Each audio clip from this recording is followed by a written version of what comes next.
The Washington Navy Yard shooting, Starbucks CEO Howard Schultz writing an open letter to his customers stating that guns will not be welcome.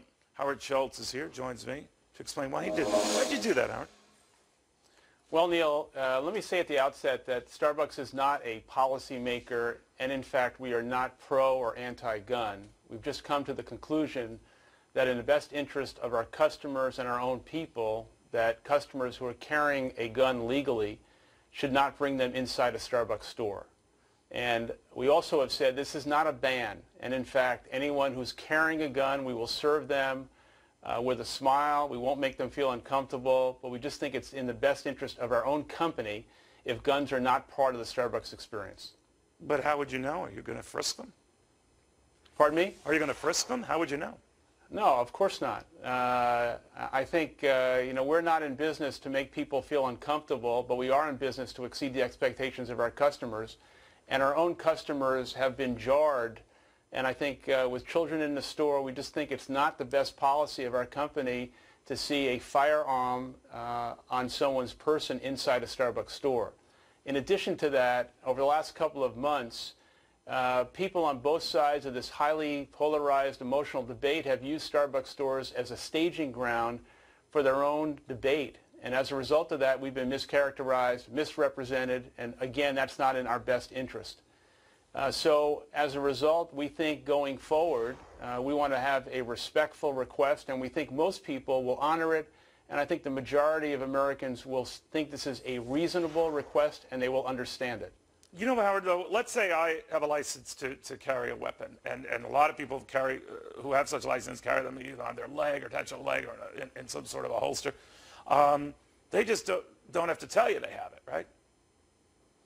Well, I think this policy, we would hope that it would cover those people who have a concealed weapon as well, unless obviously you are in the military or armed forces or a police officer.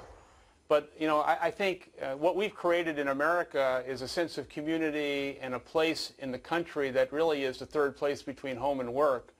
And people are coming to relax for a respite, and let's just ask the question, what role does a firearm have in that kind of environment?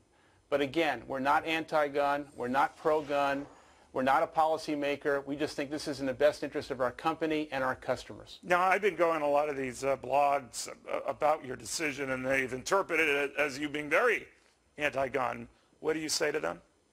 Well, not at all. I mean, if we were anti-gun, we would ban it. We have not banned it at all. And the reason we haven't banned it is because we realize that people have a legal right under the law of open carry. And in addition to that, I think it'd be very unfortunate to put our own people in a position where they had to confront or enforce a policy with someone holding a firearm. But how do you enforce it, Howard? Excuse my ignorance here, but well, we're not. How do you? It's on the honor system. You better not come in here with a weapon, and we're trusting you're not doing so, right?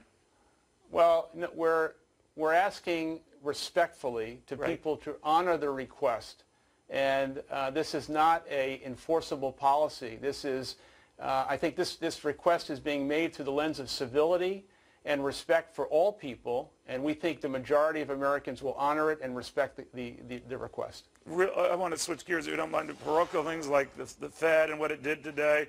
Obviously, it wants to keep this recovery, say what you will, of it going. So a lot of people interpreted that as a sign it's worried. Are you? No, I'm not worried at all. I think we certainly have had a fantastic year at Starbucks with record revenue and record earnings. We've seen an improvement in consumer behavior and consumer confidence. All right. And I'm not here to criticize or support what the Fed did, but I think I'm optimistic cautiously about the economy. I do, however, have significant concerns if we're going to see Washington, the President, and the Congress go through another level of significant dysfunction around the budget and the debt ceiling, and I hope we can avoid that. Howard Schultz, always a pleasure. Thank you, sir. Thank you, Dan. All right, to his point, markets seem to like what the Fed did today, but why did it